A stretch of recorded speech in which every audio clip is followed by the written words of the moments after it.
Assalamualaikum warahmatullahi wabarakatuh. Halo anak-anak, selamat pagi. Selamat datang di kelas 9. Kali ini pembelajaran IPA akan mempelajari tentang sistem reproduksi manusia.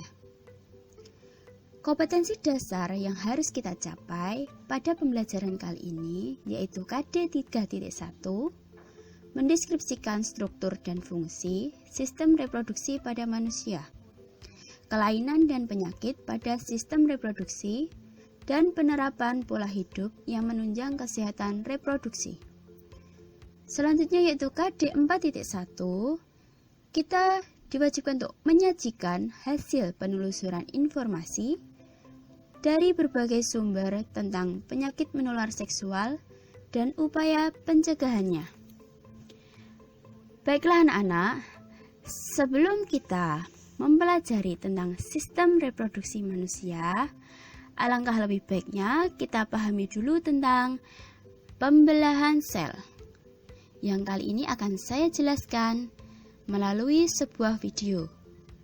Jadi, diharapkan anak-anak untuk memperhatikan dan memahami penjelasan saya.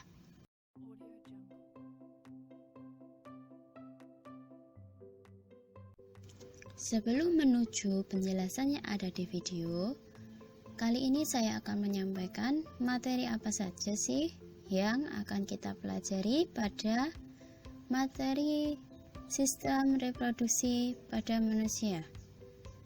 Yang dimana terdapat rinciannya. Yang pertama kita akan pelajari yaitu pembelahan sel, alat-alat reproduksi pada manusia, mekanisme pembentukan gamet, fertilisasi dan perkembangan embrio, besar siklus menstruasi, penyakit, dan upaya pencegahan penyakit pada sistem reproduksi manusia. Baiklah anak-anak, selamat menyaksikan video penjelasan dari saya. Semoga kalian dapat memahami materi yang saya sampaikan.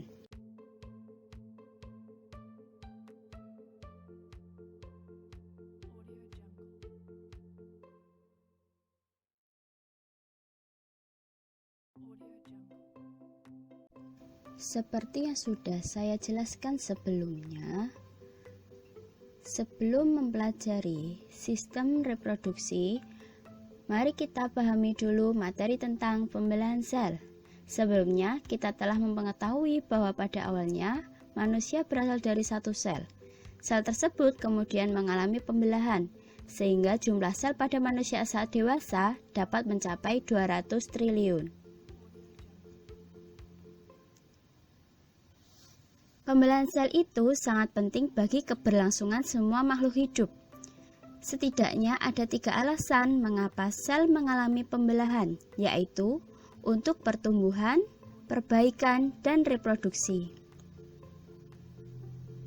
Alasan pertama sel mengalami pembelahan adalah untuk pertumbuhan.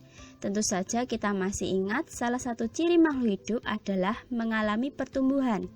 Makhluk hidup dapat tumbuh karena sel-selnya bertambah banyak. Semakin banyak sel pada makhluk hidup, maka semakin besar ukuran makhluk hidup tersebut.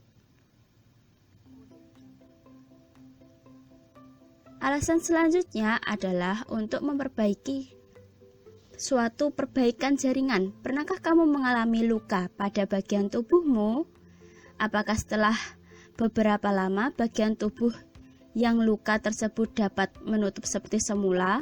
Sebenarnya pada bagian tubuhmu yang mengalami luka tersebut terjadi kerusakan jaringan. Nah, perbaikan jaringan yang rusak pada tubuhmu tersebut adalah hasil dari proses pembelahan sel.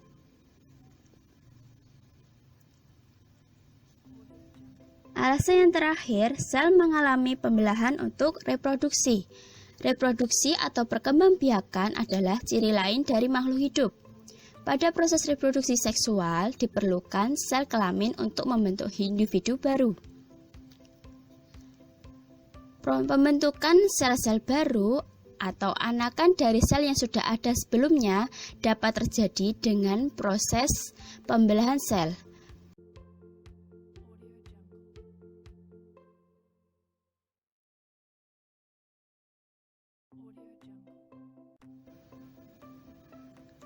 Pembelahan sel dibedakan menjadi dua, yaitu pembelahan mitosis dan pembelahan meiosis. Pembelahan mitosis terjadi pada sel-sel tubuh atau sel-sel somatik dari makhluk hidup. Pada pembelahan ini dihasilkan sel anak yang mempunyai kromosom yang jumlahnya sama dengan jumlah kromosom sel induk. Kromosom adalah materi genetik yang berperan dalam pewarisan sifat. Pembelahan mitosis merupakan tipe pembelahan sel yang menghasilkan dua sel anakan yang mempunyai karakter identik secara genetik dengan sel induk. Artinya, kedua sel anakan yang terbentuk mempunyai susunan genetik yang sama dengan induknya, termasuk jumlah kromosomnya. Pembelahan mitosis merupakan proses yang berkesinambungan yang terdiri atas fase pembelahan, 4 fase pembelahan, yaitu profase, metafase, anafase, dan telofase. Setiap fase pembelahan tersebut memiliki ciri-ciri yang berbeda. Pada tahap profase, kromosom sudah mengganda, kemudian memadat, di mana membran inti mulai rusak menjadi bagian-bagian kecil atau fragmen.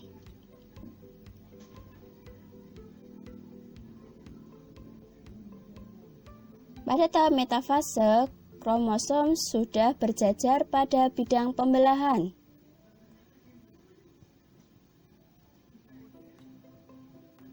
Pada tahap anafase, kromosom mulai bergerak menuju kutub yang berlawanan. Pada akhir anafase, kedua kutub sel memiliki kromosom yang jumlahnya sama. Pada tahap telofase, membran inti mulai kembali bergabung. Kemudian sudah terbentuk dua sel anakan yang bersifat diploid. Pada tahap akhir dari pembelahan mitosis, yaitu fase telofase, umumnya selalu diikuti pembelahan sitoplasma yang disebut dengan sitokinesis. Pada sitokinesis terbentuk cincin pembelahan yang berfungsi membagi sitoplasma sehingga terbentuk dua sel anakan. Pembelahan secara meiosis hanya terjadi pada sel-sel kelamin. Pembelahan ini berfungsi untuk menghasilkan sel gamet, yaitu sel telur atau sel sperma. Melalui pembelahan ini akan dihasilkan sel anak yang mempunyai jumlah kromosom setengah dari jumlah kromosom sel induk.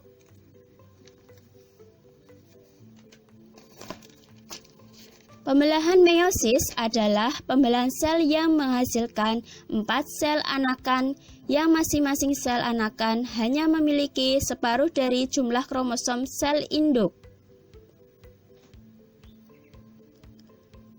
Sama halnya dengan pembelahan mitosis, pembelahan meiosis merupakan proses pembelahan yang berkesinambungan yang terdiri atas 2 tingkat fase, yaitu meiosis 1 dan meiosis 2.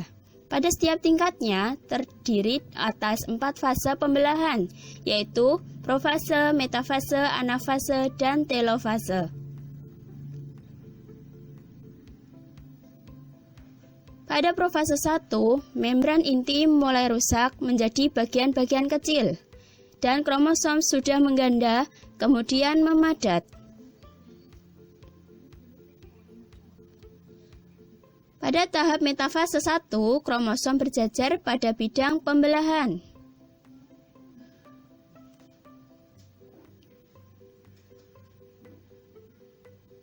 Pada tahap anafase 1, kromosom bergerak menuju kutub-kutub yang berlawanan.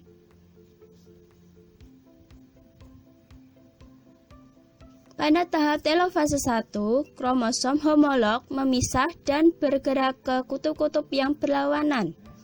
Membran inti mulai terbentuk kembali, kemudian terbentuk 2 sel anakan yang bersifat haploid.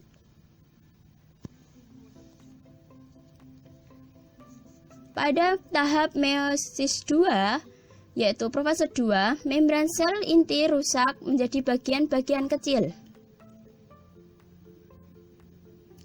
Pada tahapan metafase 2, kromosom berjejer pada bidang pembelahan. Pada tahap anafase 2, kromosom terpisah dan menuju ke kutub-kutub yang berlawanan.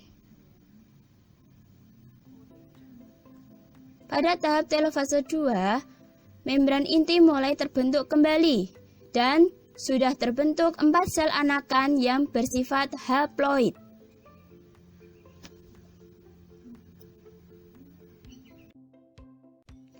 Pada tugas kali ini, siswa diharapkan menyebutkan dan menjelaskan 3 alasan mengapa pembelahan sel itu sangat penting untuk keberlangsungan hidup semua makhluk hidup. Selanjutnya, buatlah tabel perbedaan pembelahan mitosis dan pembelahan meiosis. Seperti yang sudah ada pada contohnya yang ada di bawah ini, terdapat pembeda mitosis dan meiosis. Dalam kolom pembeda berisi tentang tempat terjadinya. Saya beri contoh. Pada pembelahan mitosis, tempat terjadinya yaitu pada semua sel tubuh atau somatik. Sedangkan pada pembelahan meiosis, tempat terjadinya hanya terjadi pada sel kelamin. Seperti itu.